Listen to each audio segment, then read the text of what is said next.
Kapatid, bago ka pa bumangon sa kama ngayong umaga, may laban ka ng panalo, sapagkat ang bawat salitang binibigkas ng may pananampalataya ay may kapangyarihang magbukas ng langit.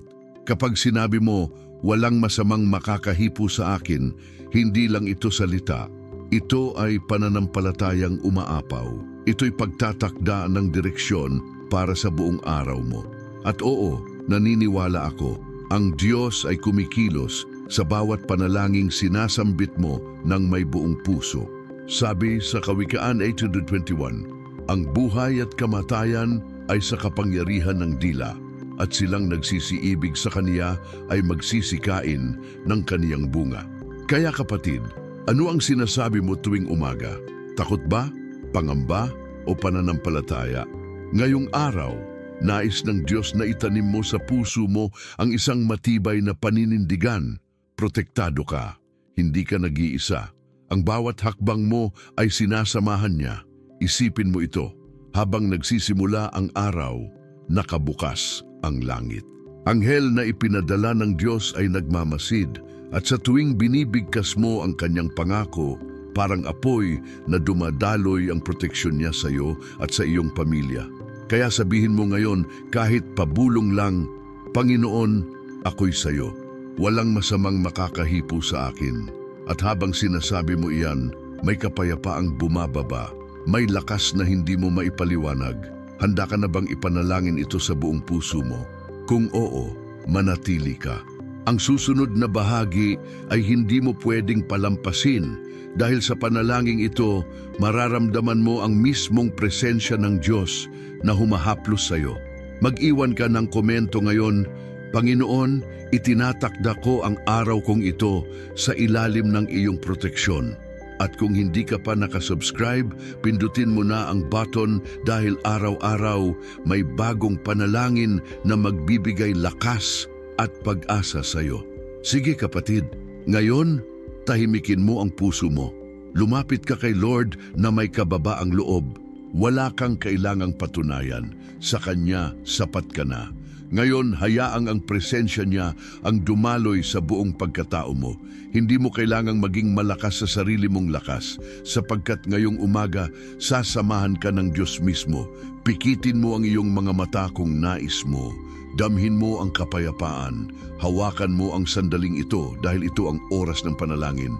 Ito ang oras ng pagtatagpo mo at ng Diyos. Ama naming nasa langit, kami po'y lumalapit sa iyo ngayon ng may pusong bukas, pusong nananabik, pusong naghahanap sa iyo. Panginoon, salamat sa panibagong umaga, sa panibagong hininga, sa panibagong pagkakataong maranasan ang iyong presensya. Dakila ka, O Diyos. Wala kang katulad, wala kang kapantay. Pinupuri ka namin, dinadakila ka namin. Inaangat namin ang iyong pangalan sa umagang ito, sapagkat ikaw ang aming sandigan. Salamat Panginoon, dahil sa kabila ng lahat ng aming kahinaan, ikaw ay tapat. Sa bawat araw na dumaraan, pinapatunayan mong hindi mo kami iniiwan. Panginoon, inilalapit ko ngayon sa iyo ang bawat kapatid na nananalangin sa oras na ito. Alam mo ang laman ng kanilang puso, ang bigat na kanilang dinadala, ang tanong na matagal nang walang sagot. Ngunit ngayong umaga, kami sumusuko. Kami sumusuko sa iyong presensya. Kinikilala naming hindi namin kayang mag-isa. Kailangan ka namin. Panginoon, hinihiling namin ang iyong gabay sa buong araw na ito. Bigyan mo kami ng karunungan sa bawat desisyon, ng pag-iingat sa bawat lakad, at ng kaliwanagan sa bawat kadiliman na aming haharapin. Idinadalangin namin ang proteksyon ng iyong mga banal na anghel. Balutin mo po kami ng iyong kapangyarihan, ipagtabuyan mo ang anumang masama na nagnanais sumira sa amin. Sa pangalan ni Jesus, itinataas namin ang panangga ng pananampalataya. Itinatakda namin ang aming araw sa ilalim ng iyong biyaya. Panginoon, para sa mga may sakit, hipuin mo ang kanilang katawan. Sa mga may problema sa tahanan, hipuin mo ang bawat pamilya.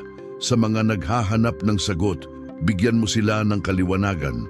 At sa mga pagod na pahingahin mo sila, Panginoon. Salamat sa iyong awa, salamat sa iyong pag-unawa, salamat dahil hindi mo kami sinusukuan.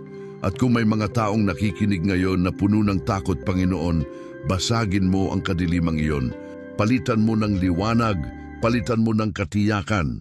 Ang sabi mo sa iyong salita sa awit 91:7, ang 1,000 ay mabubuwal sa iyong tabi at 10,000 sa iyong kanan, ngunit hindi ka lalapitan. Panginoon, ito ang aming paniniwala, ito ang aming paninindigan. Kaya namin sinasambit ngayon, walang masamang makakahipo sa akin, sapagkat ang Diyos ko ay buhay. Panginoon, kami humihingi rin ng kapatawaran. Patawarin mo kami sa aming mga pagkukulang, sa aming mga maling hakbang, sa mga sandaling kami lumayo. Linisin mo kami. Gawin mong dalisay muli ang aming puso upang maging tahanan ng iyong Espiritu. Tulungan mo kaming magpatawad sa mga nasaktan namin at sa mga nakasakit sa amin. Palayain mo kami sa pagkakagapos ng galit, hinanakit at pagkabigo. Ngayon binubuksan namin ang aming puso upang tanggapin ang bagong lakas, bagong pag-asa at bagong direksyon mula sa iyo. Panginoon, pumasok ka sa aming tahanan. Lakaran mo ang bawat kwarto. Hipuin mo ang bawat miyembro ng aming pamilya. Yakapin mo ang bawat pusong sugatan at patatagin mo ang bawat puso na halos sumuko na. Dalangin namin na sa bawat hakbang ngayong araw, maramdaman namin ang iyong presensya, na sa bawat problema, maalala namin na may Diyos kaming kakampi, at sa bawat pagkakataong kami matutukso, tulungan mo kaming piliin ka, Panginoon. Sa bawat desisyong gagawin namin, boses mo ang nais naming marinig. Falaka sa amin, O Diyos. Sa katahimikan ng aming puso, nangungusap ka. Tulungan mo kaming maging liwanag ngayong araw. Gamitin mo kami upang magbigay pag-asa sa iba at hayaan mo kaming maging daluyan ng iyong pag-ibig. Maraming salamat, Panginoon. Salamat sa mga panahong hindi namin alam kung paano kami makakaahon, pero dinala mo kami sa tagumpay. Salamat sa mga panalangin sinagot mo at sa mga sagot na paparating pa lang. Sa umagang ito, kami naniniwala, hindi lang kami basta maglalakad, kami lalakad ng may kapayapaan. Hindi lang kami basta haharap sa araw, kami haharap ng may kagalakan. Hindi lang kami basta aasa, kami magtitiwala, sapagkat ikaw ang Diyos na hindi kailanman pumapalya. Muli naming sinasabi, walang masamang makakahipo sa akin. Sabihin mo rin, kapatid, paulit-ulit kong kinakailangan, ipagsigawan mo sa iyong puso sapagkat ang langit ay nakikinig. Ngayon, habang nananatili ka sa presensya ng Diyos, tanungin mo ang sarili mo, handa na ba akong lumakad sa pangakong ito? Handa na ba akong maniwala na may himalang naghihintay sa akin ngayong araw? Dahil sa susunod, may isa pang mensahe na nais iparating sa iyo ng Panginoon, at ito ang magpapalalim pa sa iyong pagtitiwala. Kaya manatili ka. Dahil sa darating na bahagi, may kapahayagang hindi mo inaasahan. At bago mo isara ang panalangin ito, i-type mo sa comments ang mga katagang ito. Pinagpala ako at protektado ng Diyos araw-araw. O kung nais mong ilapit ang pangalan ng mahal mo sa buhay sa panalangin, banggitin mo sila. Maraming nananalangin dito at sama-sama tayong hihiling sa Diyos. At kung hindi ka pa nakasubscribe, kapatid, ngayon ang tamang panahon. Pindutin mo na ang subscribe at ang kampana dahil bawat araw ay may bagong panalangin at mensahe na magpapalakas ng iyong loob. Gusto mo pa bang marinig ang boses ng Diyos sa susunod na sandali? Ihanda mo ang puso mo dahil ang susunod ay para sa iyo. Handa ka na ba, kapatid, sa mas malalim pang pangunawa sa pangako ng Diyos para sa iyo? Sapagkat ang salita ng Diyos ay hindi lang salita. Ito ay buhay, ito ay direksyon, ito ay proteksyon. At ngayon, nais kong ibahagi sa iyo ang isang bahagi ng Biblia na kailanman ay hindi nabigo sa pagbibigay ng lakas sa puso ng bawat nananampalataya, ang awit 9:1. Pakinggan mo ito at hayaang bumalot sa iyo ang kapayapaan ng Diyos habang binibigkas natin ito. Ang tumatahan sa lihim na dako ng kataas-taasan ay mananatili sa lilim ng makapangyarihan sa lahat. Aking sinasabi tungkol sa Panginoon, Siya ang aking kanlungan at aking kuta, ang aking Diyos na siyang aking tinitiwalaan. Napakasarap isipin, di ba? Isang Diyos na hindi lang basta pinakikinggan tayo, kundi tinatabihan tayo. Isang Diyos na hindi lang nasa langit, kundi sumasama sa atin sa bawat hakbang. At pansinin mo ito, kaniyang tatakpan ka ng kaniyang mga bagwis at sa ilalim ng kaniyang mga pakpak ay manganganlong ka. Ang kaniyang katotohanan ay magiging iyong kalasag at baluti. Hindi ito katang-isip, ito ang mismong pangako ng Diyos. Sa panahon ngayon, napakaraming banta. May mga pangyayaring hindi natin inaasahan, ngunit ang salita ng Diyos ay matibay. Hindi ito natitinag. Kapag sinabi niyang, walang masamang makakahipo sa iyo, hawakan mo iyon, kapatid, buong puso. Gaya ni Daniel sa gitna ng kuweba ng mga leon. Alam mong hindi siya iniligtas ng Diyos mula sa leon, kundi sa gitna ng mga leon. Sapagkat sa gitna ng panganib, doon pinakamatindi ang presensya ng Diyos. At kung paanong pinigilan ng Diyos ang mga bunganga ng leon kay Daniel, siya rin ang magpapatahimik sa bawat banta laban sa buhay mo. Kapatid, ano ba ang leon na bumubulong sa iyo ngayon? Takot sa hinaharap, problema sa pamilya, pagkakautang, kalungkutan o isang diagnosis na pumunit sa katahimikan ng iyong buhay. Ngunit gaya ni Daniel, hindi mo kailangang makipaglaban ng mag-isa. Hindi mo kailangang sumigaw. Tumahimik ka lang at manalig dahil ang Diyos na sumama kay Daniel ay siyang Diyos na kasama mo ngayon. Isipin mo rin si Moises. Sa harap niya, dagat. Sa likod, hukbo ng kaaway. Parang wala ng daan. Pero sinabi ng Diyos, itigil ninyo ang pagkatakot, manatili kayong kalmado at makikita ninyo kung paano kayo ililigtas ng Panginoon sa araw na ito. Exodo 14:13. At ngayong umaga, marahil ganoon din ang pakiramdam mo, wala ng daan, pero tandaan mo ito, ang Diyos ay hindi limitado sa kung ano ang nakikita natin. Ang Diyos ay gumagawa ng daan kahit sa gitna ng dagat. Kaya't huwag kang matakot, sapagkat kung nasaan ka ngayon, nariyan din ang Diyos.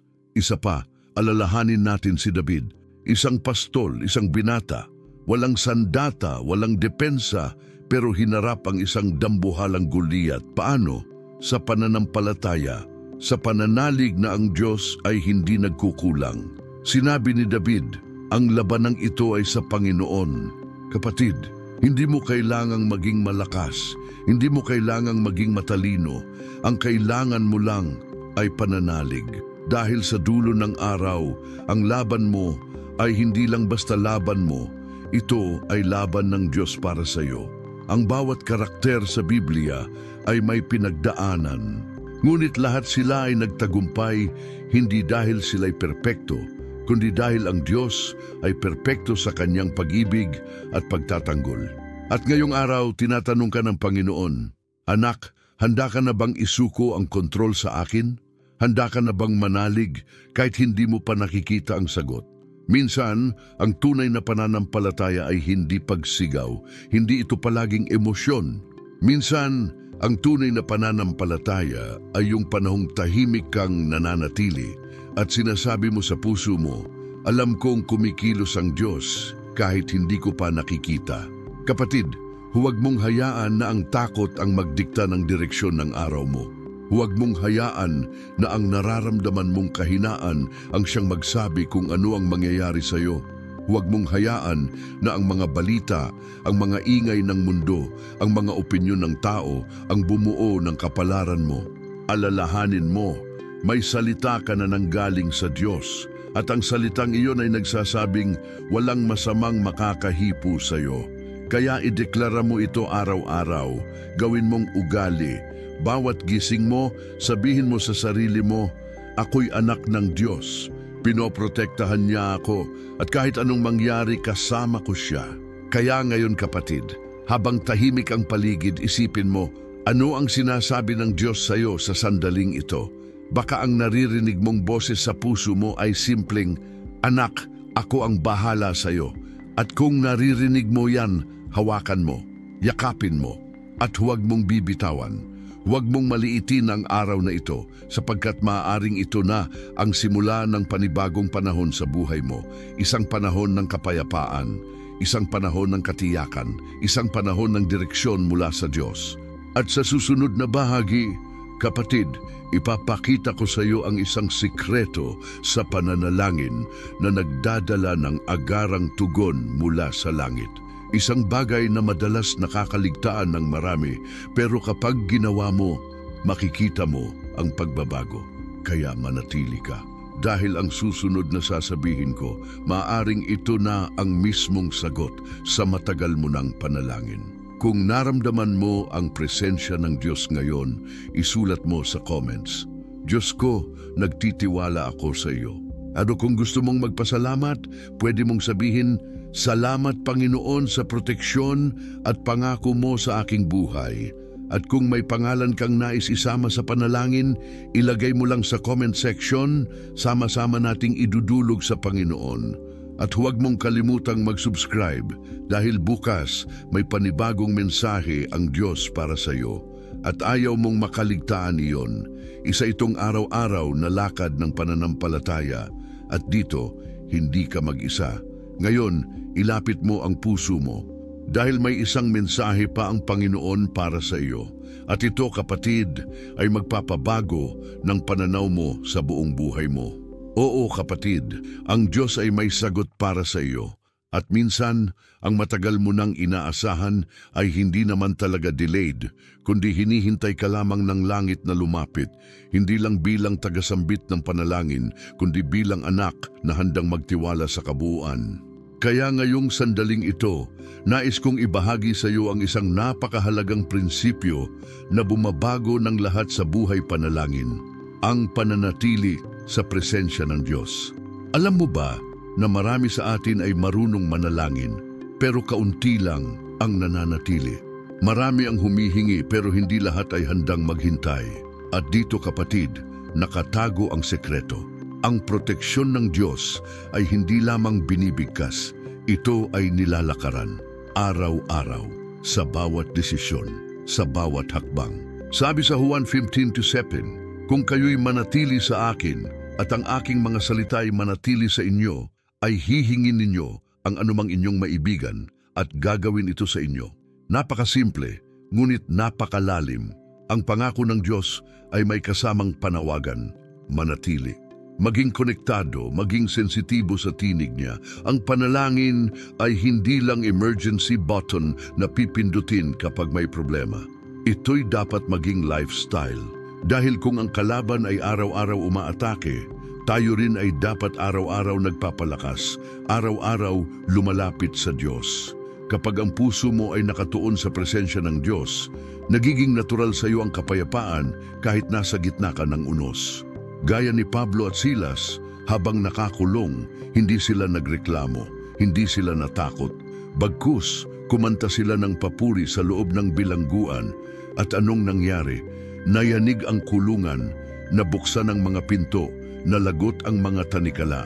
Kapatid, baka ang hinihintay mong pagpapalaya ay hindi darating sa ingay, kundi sa pagsambang tahimik, tapat at totoo. Minsan kasi masyado tayong abala sa paghingi, pero nakakalimutang kilalanin kung sino ang kausap natin sa panalangin. Ang Diyos na makapangyarihan sa lahat, ang Diyos na hindi nalilimitahan ng oras o kalagayan.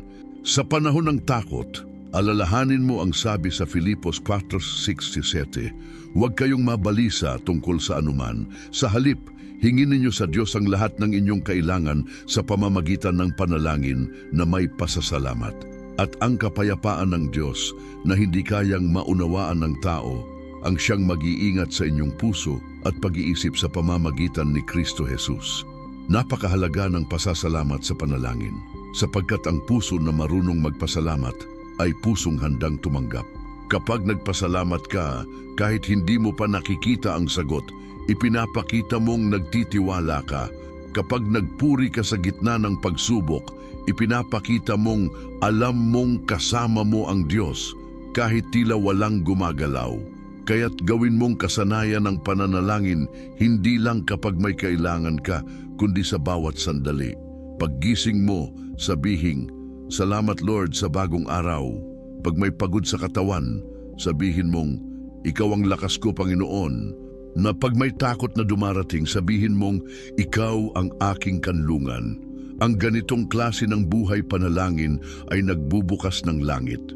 Ito ang nagbibigay sa iyo ng pananampalatayang hindi natitinag. Hindi ito tungkol sa haba ng panalangin, kundi sa lalim ng koneksyon. Hindi ito tungkol sa perpektong mga salita, kundi sa pusong totoo. Kung nais mong maranasan ang lubos na proteksyon ng Diyos, hayaan mong Siya ang maging sentro ng bawat araw mo. At kung iniisip mong hindi ka karapat-dapat, yan ang pinakadahilan para lumapit. Sapagkat ang Diyos ay hindi naghahanap ng perpekto, Siya ay naghahanap ng tapat, tapat sa panalangin, tapat sa pananampalataya, tapat sa paglapit kahit paulit-ulit kang bumagsak. At alam mo ba kapatid, ang Diyos ay hindi mo kailangang habulin. Siya mismo ang lumalapit sa iyo ngayon, sa mismong sandaling ito. Sa katahimikan ng puso mo, naririnig mo ba ang tinig niya? Bulong na nagsasabing, Anak, ako ang iyong tagapagtanggol. Ako ang iyong kalasag. Ako ang iyong pag-asa. At kung totoo mong nais lumakad sa kanyang proteksyon, simulan mo sa simpleng desisyon, araw-araw kong lalapitan si Lord.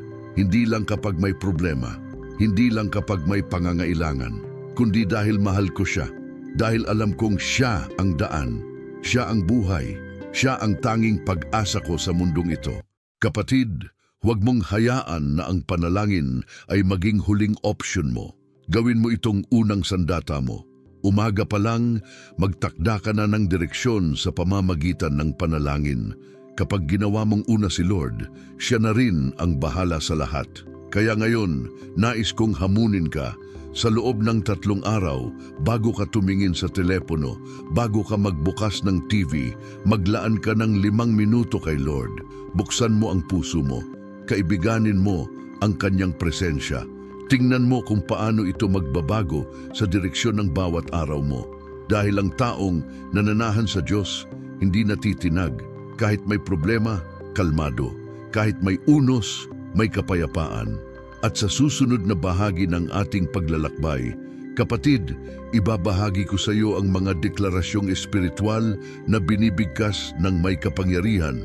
Mga salitang kapag sinabi mo araw-araw, ay parang apoy na sumusunog sa takot, sa pag-aalinlangan at sa mga atake ng kaaway. Kaya't huwag kang bibitaw. Dahil ang sunod mong maririnig ay maaring ang mismong pananggalang na hinihintay ng kaluluwa mo. Ngayon, kung nakaramdam ka ng presensya ng Diyos habang pinapakinggan mo ito, mag-iwan ka ng komento. Sabihin mo, Panginoon, nananahan ako sa iyong presensya. O kung nais mong isama ang iyong pamilya sa panalangin, banggitin mo ang kanilang pangalan sa comments at sabihin, protektahan mo po kami, Panginoon. At kung hindi ka pa nakasubscribe kapatid, ngayon ang tamang oras. Pindutin mo ang subscribe at ang kampana, hindi dahil kailangan mo ng content, kundi dahil kailangan mo ng salita ng Diyos araw-araw sa iyong buhay. Ngayon, tahimik ka lang dahil may ipaparamdam pa si Lord sa iyo. At sa susunod, ang pananalita mo mismo ay magpapalaya sa iyo. Kaya kapatid, habang tahimik ang puso mo ngayon, hayaan mong bigkasin ko ang mga deklarasyong dapat araw-araw ay lumalabas sa labi mo, sapagkat ang dila mo ay hindi basta instrumento lamang ng pananalita, ito ay sandata. Sabi nga sa Kawikaan 18:21, ang kamatayan at ang buhay ay nasa kapangyarihan ng dila, at silang nagsisiibig sa kanya ay magsisikain ng kaniyang bunga. Kaya kung gusto mong anihin ang bunga ng kapayapaan, ng tagumpay, ng proteksyon, kailangang itanim mo muna ito sa pamamagitan ng iyong mga salita. At alam mo, ang langit ay tumutugon sa mga pananalitang may pananampalataya. Hindi sa mga pananalitang paulit-ulit lang, kundi sa mga salitang punong-puno ng tiwala. Kaya kapatid, sabayan mo ako ngayon. Tahimik man o malakas, bigkasin mo ito ng may pananalig. Walang masamang makakahipo sa akin dahil ang Diyos ang aking tagapagtanggol.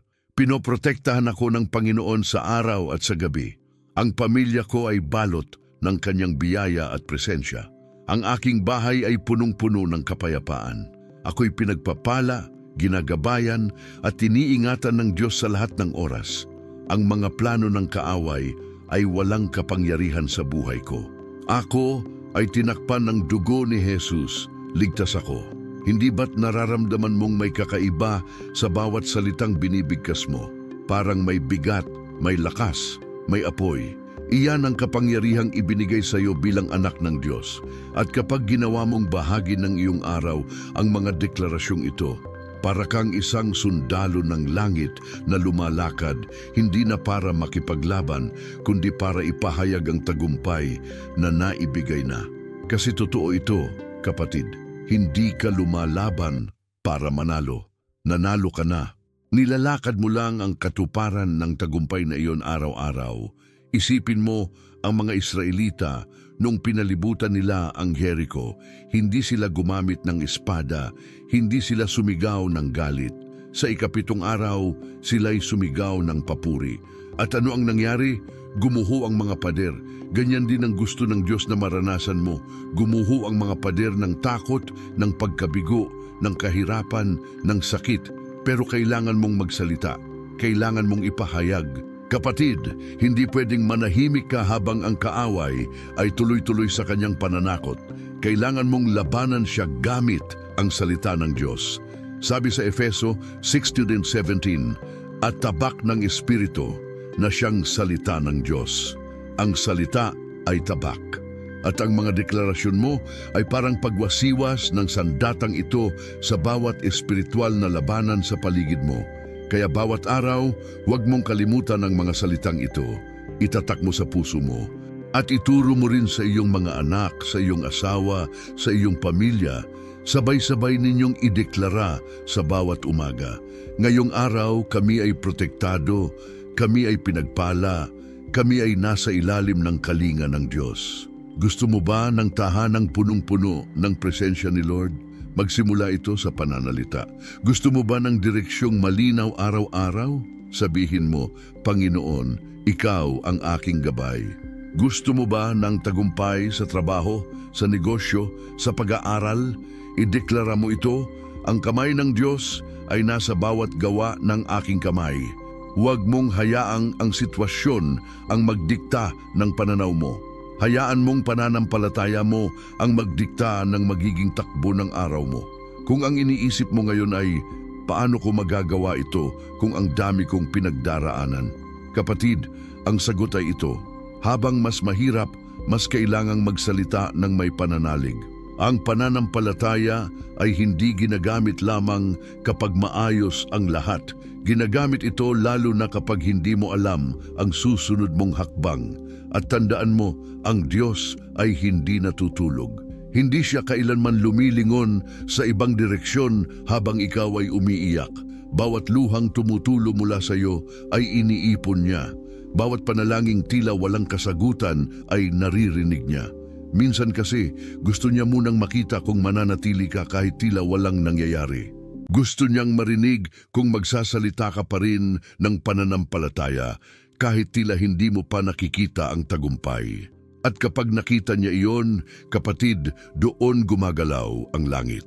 Sabi sa Hebreo 11:6, datapuwat kung walang pananampalataya ay hindi maaaring kalugdan siya, sapagkat ang lumalapit sa Diyos ay dapat sumampalatayang siya'y umiiral at siya ang tagapagbigay ganti sa mga humahanap sa Kanya. Kaya ngayon, tanungin mo ang sarili mo, ano ang lumalabas sa bibig ko araw-araw? Pananampalataya ba o pag-aalinlangan? Dahil ang sinasabi mo ngayon ay nagtatanim ng ani para bukas. Simulan mo nang punuin ang hangin ng bahay niyo ng mga salita ng buhay. Habang nagluluto ka, habang naglalaba, habang nagmamaneho, habang naglalakad, sabihin mo, salamat sa proteksyon mo, Lord. Salamat sa pag-ibig mo. Salamat sa direksyon mo. At habang pinupuno mo ng mga salitang ito ang paligid mo, makikita mo kung paanong binabago ng Diyos ang atmosphere ng buhay mo. Dahil ang presensya niya ay hindi lang mararamdaman sa simbahan. Ito ay pwedeng maranasan sa sala mo, sa kusina mo, sa kwarto mo, sa mismong kinatatayuan mo ngayon. At sa susunod na bahagi, kapatid, ibabahagi ko sa iyo ang isang malalim na deklarasyong isusulat natin sa ating espiritu. Isang salita na magbubukas ng langit sa tuwing bibigkasin mo ito. Kaya huwag kang aalis. Ngayon, kung nadama mo ang Espiritu ng Diyos habang binibigkas natin ang mga deklarasyong ito, mag-iwan ka ng comment sa ibaba. Sabihin mo, ako'y maglalakad sa pananampalataya, hindi sa takot. O kung nais mong humingi ng panalangin, ilagay ang salitang, idalangin mo ako, Panginoon, at banggitin mo kung sino ang nais mong ipagpanalangin. At kung hindi ka pa subscriber, huwag mong palampasin ang susunod. Pindutin mo na ang subscribe at ang kampana at samahan mo kami araw-araw sa paglalakad kasama ang Diyos. Dahil sa susunod nating pag-uusap, may ipapahayag ang Panginoon sa iyo, isang mensaheng hindi mo inaasahan, ngunit eksaktong kailangan mo. Tahimik ka lang ngayon, kapatid.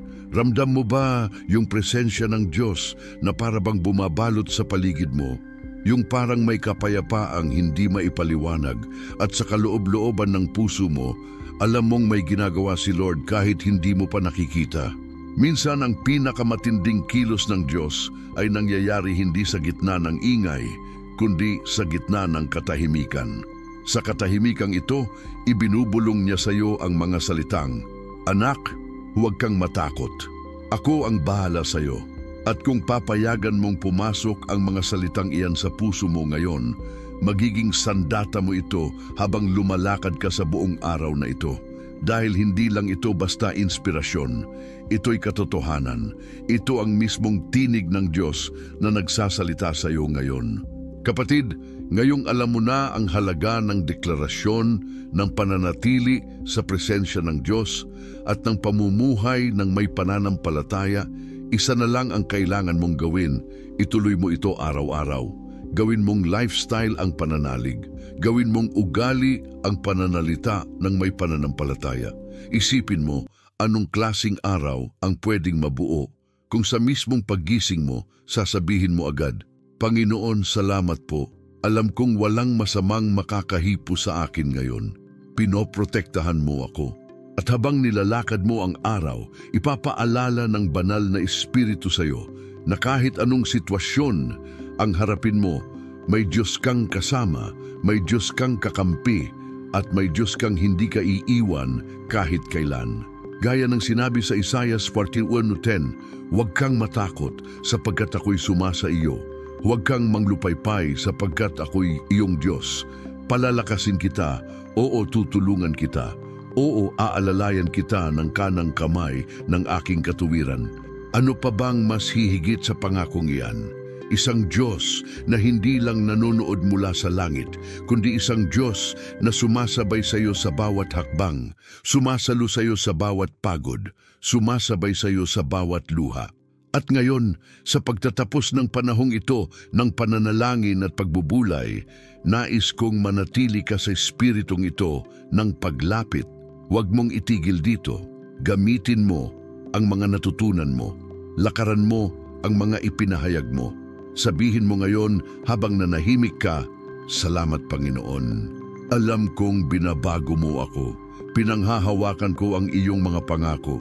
Lalakad ako sa liwanag ng iyong proteksyon." At alam mo ba, kapatid, hindi nagtatapos dito ang pakikipag-usap ng Diyos sa iyo. Ang totoo niyan, magsisimula pa lang. Sa susunod mong panalangin, makakaranas ka ng bagong lalim.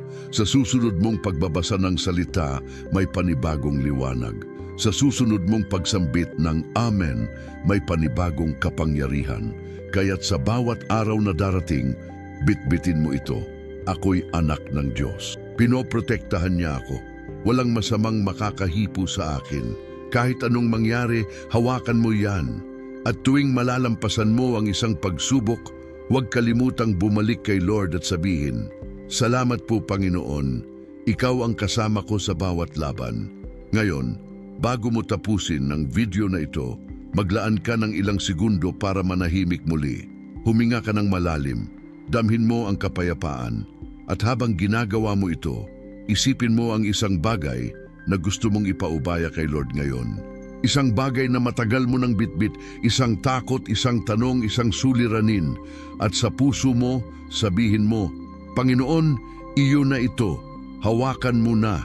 Ayoko nang dalhin mag-isa. Ganyan mo simulan ang araw mo araw-araw, buo ang tiwala, malakas ang loob, at punong-puno ng pananampalataya. Ngayon, gusto ko namang marinig mula sa iyo. I-comment mo ngayon sa ibaba ang linyang, Ako'y anak ng Diyos at walang masamang makakahipo sa akin. At kung may gusto kang isama sa panalangin, ilagay mo rin ang pangalan nila. Sama-sama tayong dudulog sa Diyos para sa bawat isa. Kung ikaw ay tunay na pinagpala sa video na ito, huwag mong kalimutang mag-subscribe. Pindutin mo na rin ang notification bell para araw-araw kang makasama sa ating paglalakad sa presensya ni Lord. At kapatid, bago mo i-exit ang screen na ito, may isang video pa diyan na nakahanda, ang susunod na mensahe ng Diyos para sa iyo. Pindutin mo ito dahil maaaring ang sagot sa panalangin mo nandun na.